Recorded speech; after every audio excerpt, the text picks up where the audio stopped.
เดี๋ยวเบิ่งเนาะก่อนหน้านี้ค่อยเบิ่งในกราฟของ Ethereum นี่งามได้นะกราฟของ Ethereum นี่งามแต่ว่ามาเบิ่งกันช่วงที่เราจะเทรดกราฟมันจะงามบ่มื้อสวยนี่แม่นไผที่อยู่ในกลุ่มเนาะค่อยส่งซิกลงไปก็คือจะเป็นในก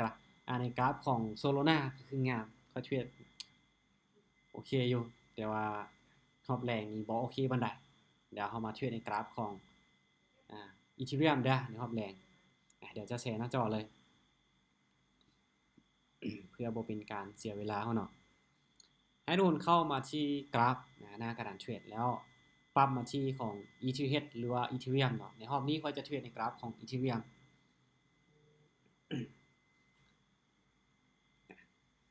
สำหรับใครที่เข้ามากัน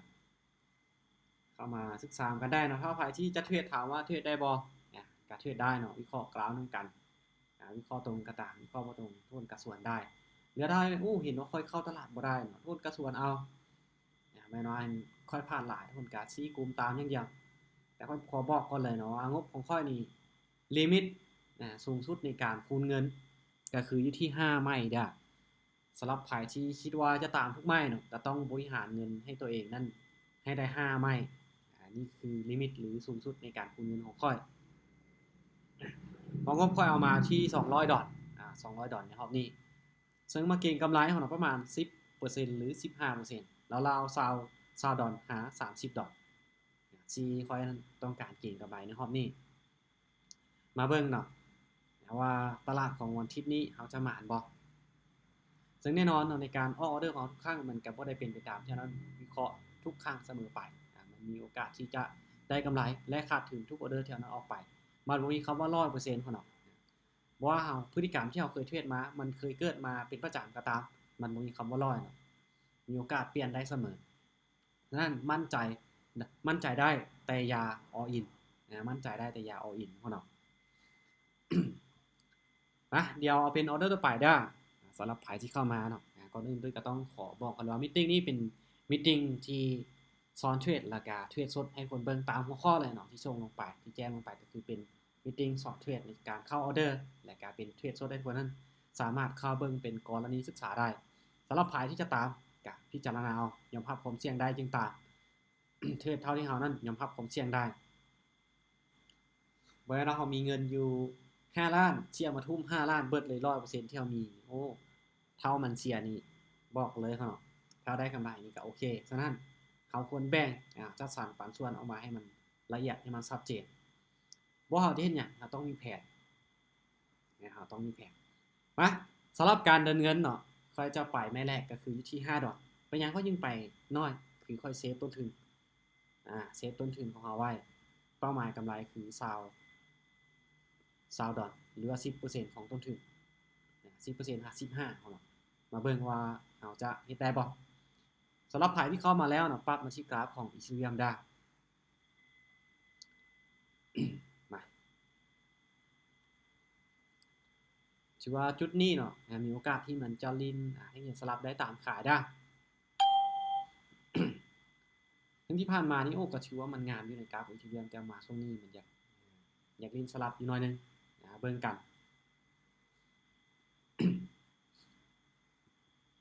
แต่ละคนบ่ฮู้ว่าแต่ละคนเอางบมาหลายน้อยส่ำใด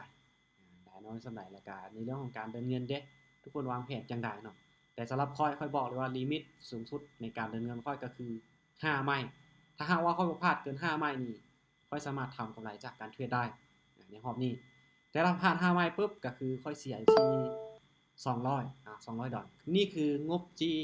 ค่อยนั้นแบ่งมาเลยเด้แบ่งมาแล้วนะว่างบที่ค่อยนั้นยอมรับผมเสี่ยงได้ก็คืออยู่ที่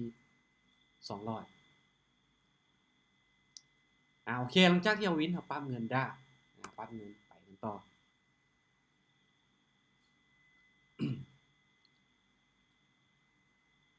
โอเคมานี่เราตามซื้ออีกได้เราจะลิ้นสลับไปเบิ่งเนาะเราจะลิ้นตามตลาดสลับเดี๋ยวเราบ่ได้อิงตามอินดิเคเตอร์ได้ในช่วงนี้เพราะว่าเป็นหยังจริงว่าอิงตามสลับคือที่ผ่านมานี่เราเบิ่งเส้นส่วนหลากเขียวแดงนี่ในจุดนี้ฉะนั้นค่อยก็เลยว่าโอเคลองที่จะลิ้นตามสลับไปเบิ่งก่อนลองที่จะลิ้นตามสลับไปเบิ่งก่อนเพราะในที่ผ่านมานี่5นาทีบ่ประมาณ7นาทีนี่ ย้อนหลังนี่มันลิ้นสลับเป็นส่วนหลายอยู่แล้วบ่ฉะนั้นเขาก็เลยพยายามที่จะตามอดีตพฤติกรรมของมันในปัจจุบันถ้าว่าเขาเข้ามาในส่วนนี้วินโน่นดะกี้นี่แต่เงินมันบ่ขึ้นเนาะเดี๋ยวรีเฟรชดะ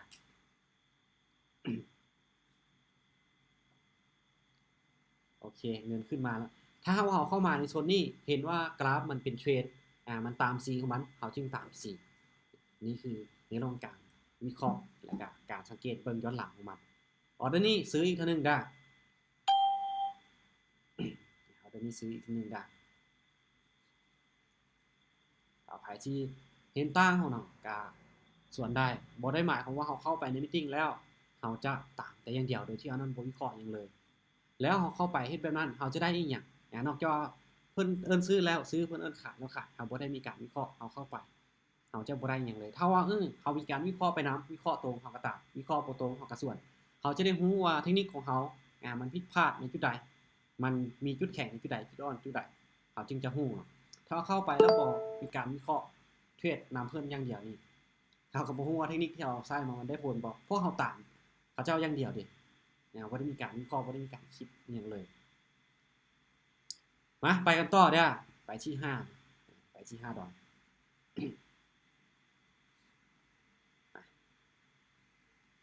ในส่วนนี้ก็ถือว่ายังลิ้นสลับเสียเป็นส่วนหลายเนาะตามขายอีกได้ตามขายอีกได้มาโอ้ลงมางามๆเนาะเพราะว่าเป็นแบบนี้ก็น่าจะมีปัญหาในออเดอร์นี้แต่ว่าเราก็เว้าบ่ได้เนาะตลาดอีหยังก็เกิดขึ้นได้แต่ถ้าเราสังเกตเบิ่งย้อนหลังของมันก็บ่ได้สวิงอีหยังหลายบ่ได้มีการทิ่มไซยาวหลายเกินไปฉะนั้นในออเดอร์นี้ก็มีโอกาสที่จะปิดแดงได้อยู่มีโอกาสที่จะปิดแดงเขาได้อยู่แต่ต้องมาเบิ่งกันพวกเนาะวิสุดท้ายนั่นล่ะเขาจึงจะมั่นใจว่าหลังจากที่มันเด้งมาปุ๊บโอเคจึงแม่นว่าเขาวินโอเคสวยเหลืออยู่1ดอลเหลือ1ออเดอร์เขาก็ได้ตามเป้าบ่ในการเทรดปั๊มเงินได้เขาจะเดินอยู่ที่5คือเก่าเดินอยู่ที่5ได้โอเคถ้าว่าเราสังเกตจากแห่งขายนี้แน่นอนตัวนี้นะแท่งเทียนนี่มีแห่งขายเข้ามาหลายเดี๋ยวเราจะตามสลับซื้อได้เราจะลิ้นตามมาที่ผ่านมาของมันเด้ถ้าว่ามันอยู่ในช่วงที่มันเกิดในแท่งเทียนสลับแห่งซื้อแห่งขายมันอาจจะไซส์บ่ได้ผลเลย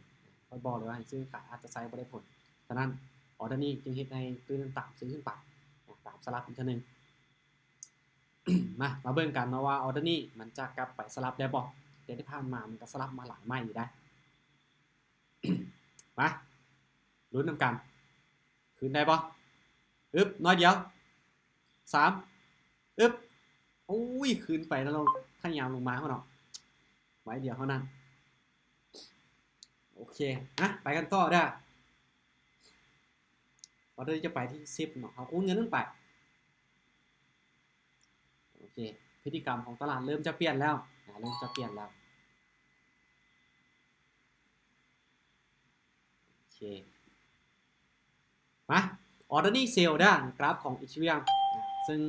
มาเบิ่งเนาะสาเหตุที่ค่อยเซลล์มาเบิ่งว่ามันจะลงมาหากรอบนี้บ่จงสว่างในโซนนี้มันหลุดจากช่วงที่มันเป็นไซด์เวย์แล้วมาเบิ่งว่ามันจะลงมาหาฐานนะครับของมันอยู่ลุ่มบ่ในโซนนี้กะจงสว่างอยู่อันนี้ทั้งนั้นกลับมาลุ้นกัน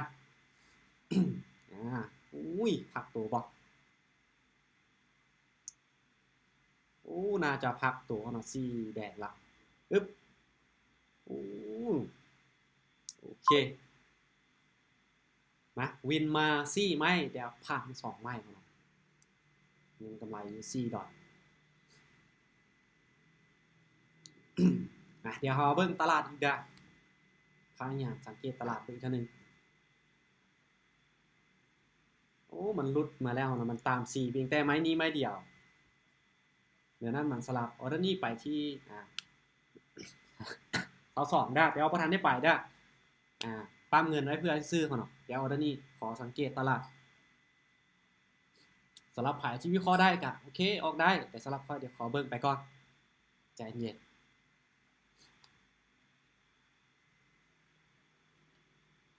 เดี๋ยวเบิ่งไม้นี้เนาะว่ามันจะกลับขึ้นไปสลับอีกบ่เดี๋ยวถ้าสังเกตที่ผ่านมาสลับหลักไม้เดี๋ยว ตามสีไม้เดียวเท่านั้นก็คือไม้ที่มันปิดแดงน้อยๆนี่ในช่วงเวลาเที่ยวเทรดถ้าเราตามสลับมาเรื่อยๆมันผ่านในจุดนี้ก็สร้างมันนี่ก็เอาตามสลับไปกับได้อยู่เดี๋ยวมาโมยอย่างเขาเนาะแน่นอนเขาก็พยายามปรับเปลี่ยนไปตามพฤติกรรมของตลาดนั่นแหละเขาก็คิดว่ามันลุดลงมาแล้วมันจะลงมาต่อหาฐานของมันอยู่ลุ่มนี่เริ่มจะมีการปฏิเสธราคาแบบมีการลังเลของทีมไซส์ทั้งสองฝั่งออเดอร์นี้จัดไปที่ฝั่งขายได้ผลได้เพราะยังรู้สึกว่าแหงขายนั้นยังจะพักดันราคาลงมาอยู่เดี๋ยวมาเบิ่งกันเนาะว่ามันจะลงมาต่อได้บ่อดีตสีแดงได้นะวัตตีวินช่วงแรกสิมาผ่านช่วงท้ายวินไม้หนึ่งนี่ก็น่าจะโอเคแล้วนะที่ผ่านมาก็จะได้ตามเป้าละโอ้น่าจะคนเอา3แดงพักตัวเสือโอ้เริ่มบ่มากแล้วจ้ะนะว่ายังเหลือโอกาสอยู่2ไม้เนาะคือลิมิตค่อย5ไม้บ่ใจเย็นอาจารย์วรรณัฐพอแตกพันปลายพุ่นได้มาโอเคไม้นี้ซื้อได้ไปได้มาเองซื้อพักดันราคาไปอยู่จะกลับตัวขึ้นไปเอาได้บ่มาลุ้นกันว่าเนาะต้องได้ระดับไม้นี้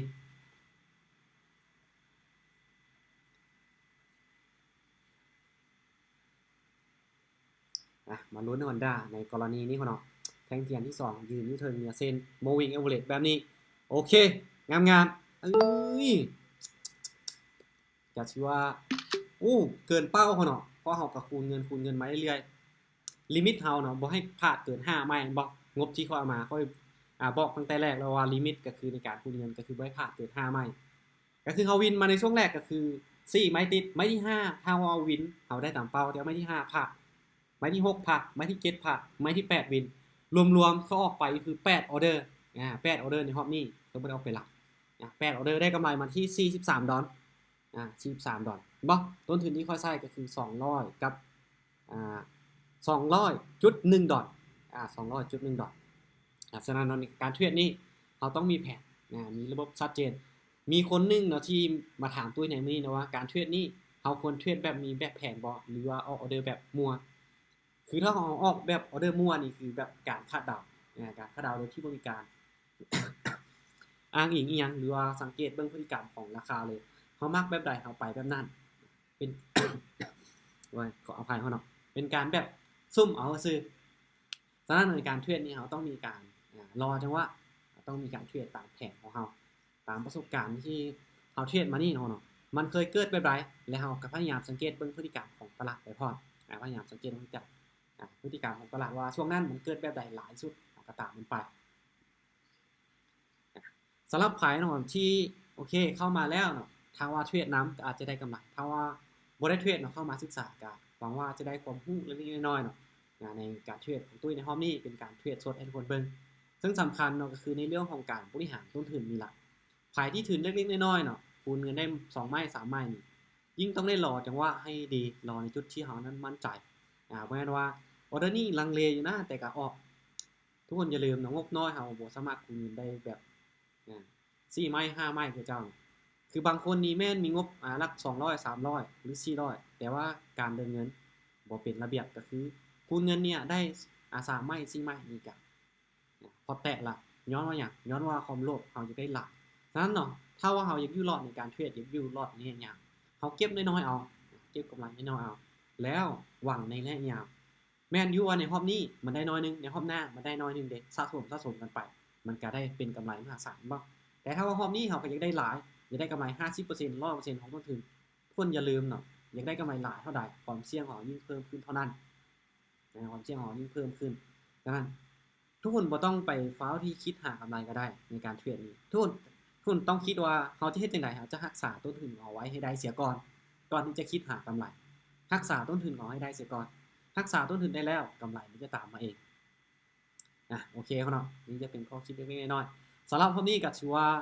ได้กำไรมาก็เกินเป้าครับเนาะแรกๆแค่ว่าจะเอากำไรก็คือ10% 15แต่ว่ามันได้มาอยู่20%ได้มา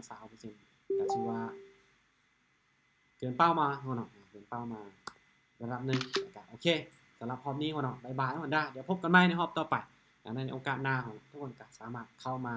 ศึกษาเข้ามาร่วมวิเคราะห์กราฟกันได้ครับเนาะสำหรับมีตนี้บ๊ายบายเด้อ